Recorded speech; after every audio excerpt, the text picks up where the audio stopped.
Le papa de mon papa était un petit piou-piou. La maman du papa de mon papa, elle était nounou. Le papa de mon papa était un petit piou-piou.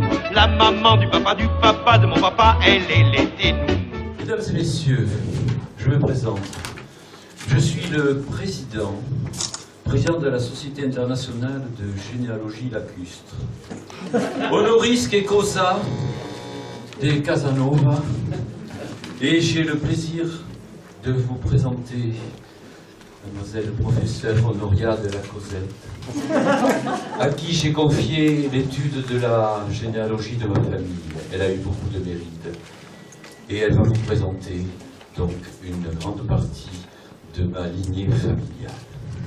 Bonjour madame, bonjour monsieur. Je suis en mesure aujourd'hui d'évoquer devant vous les ancêtres de la famille de notre très cher Amédée. En deux périodes, la période ancienne, et dont je vous parlerai, et la période moderne, dont mon tout jeune, si charmant collègue parlera. Ainsi, dans la période ancienne, je sauterai allègrement de génération en génération, mais je tiens à évoquer certains ancêtres qui touchent particulièrement mon cœur. Au terme de longues recherches, dans les arcanes de plusieurs archives municipales, départementales, successorales et même mondiales, je suis parvenue à identifier le premier ancêtre d'une très longue lignée. Je vous en révèle aujourd'hui le nom ici à Cône. Adam. Adam était domicilié avec sa femme Ève au lieu dit paradis. Mais tous deux ont dû s'exiler après avoir croqué une pomme. Ce fruit, vous pourrez le goûter en achetant ici même une pomme du pommier primitif pour la modique somme de 55 bitcoins. Ce sera fait à la sortie. Cette vente nous permettra, mon cher Amédée et à moi-même, de voguer, de séjourner à Papeete pour le CIGL, le très studieux colloque international de généalogie lacustre. Évoquons maintenant le cher aïeul Pithecanthoribus omnibus mineralus Pierrefeu et son épouse Wilma Paul. Ancêtre dont un ossement a été frauduleusement vendu ici même aux enchères il y a un an comme étant le fémur disséqué d'un célèbre chanteur déjà disparu. Interpol et Scotland Yard sont à la poursuite du commissaire priseur et de ses deux acolytes. Je ne peux vous en dire plus. Si vous avez quelques informations à ce sujet, appelez Jean Mineur Publicité, Balzac 001.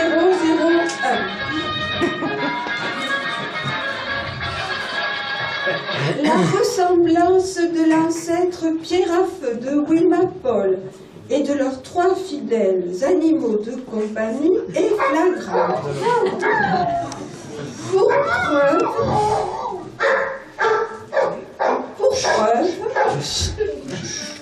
nous retrouvons ces fidèles compagnons sur le magnifique blason de la cité de Cône, faussement transformé en lion par erreur du héraldique. Quelques ossements de la famille Pierrefeu peuvent être vus ici.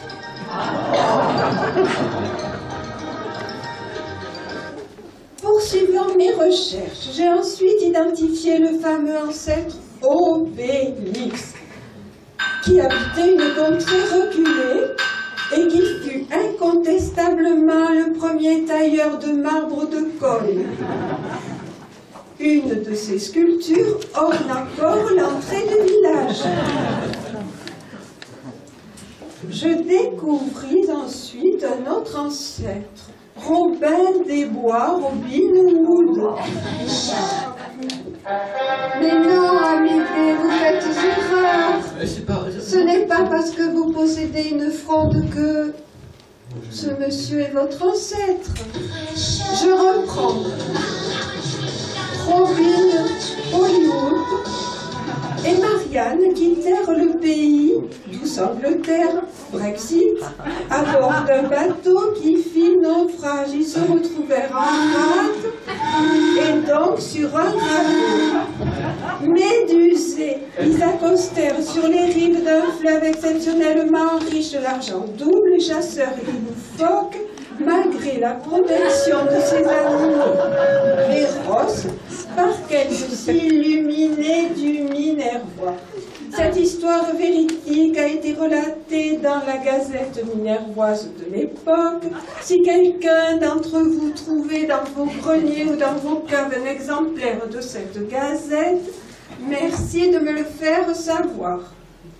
Sautons encore allègrement les siècles pour rencontrer Henri IV et sa célèbre Bouloco, que l'on complète dans votre région d'une bonne dose de vin rouge.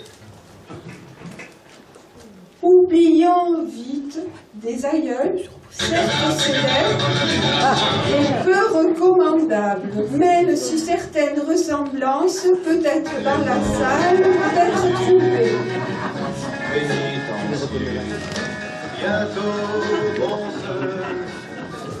La lignée continue avec un glorieux aïeul, Louis le XIV.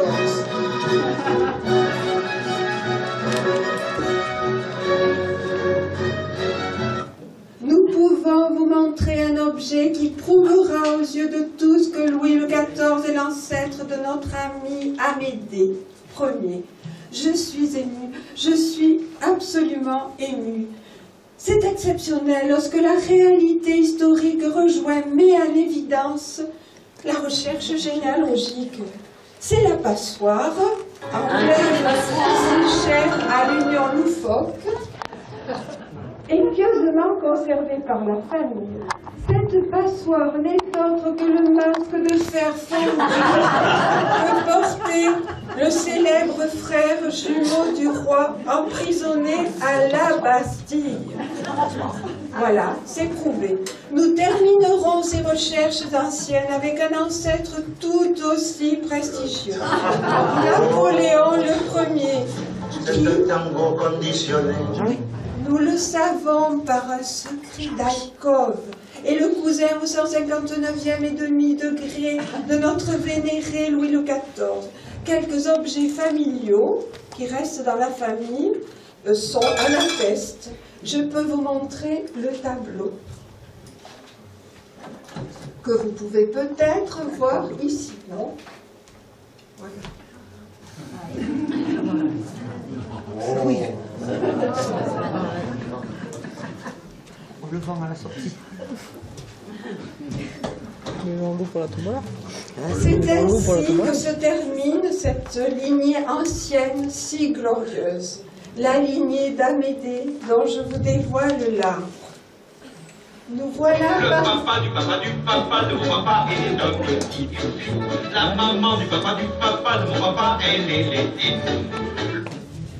Nous voilà parvenus à la période contemporaine. La généalogie moderne a été, hélas, simplifiée. Je laisse mon charmant et tout jeune collègue vous donner une illustration. À vous, Amédée. Merci, Honorable. Merci. Merci, je suis très touché de tous ces mots si gentils.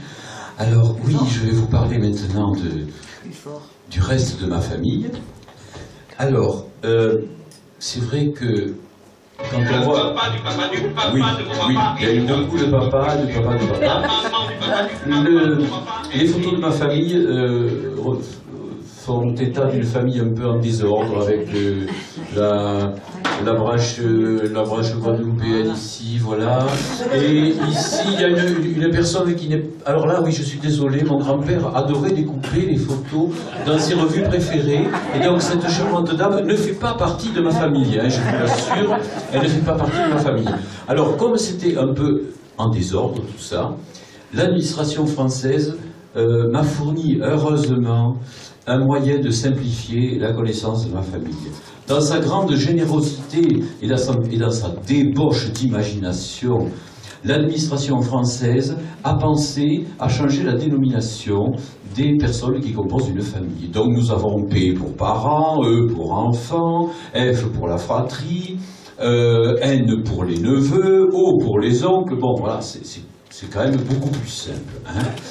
Alors, à la lumière, si l'on peut dire, de ces simplifications, j'ai essayé de reconstituer ma famille qui était un petit peu compliquée, et là je vais vous en parler, vous verrez, elle est beaucoup plus simple avec des nouvelles dénominations, pardon. Alors, mon P1 a rencontré mon P2 lors d'un bal organisé par le E des P1 P2 de mon P2.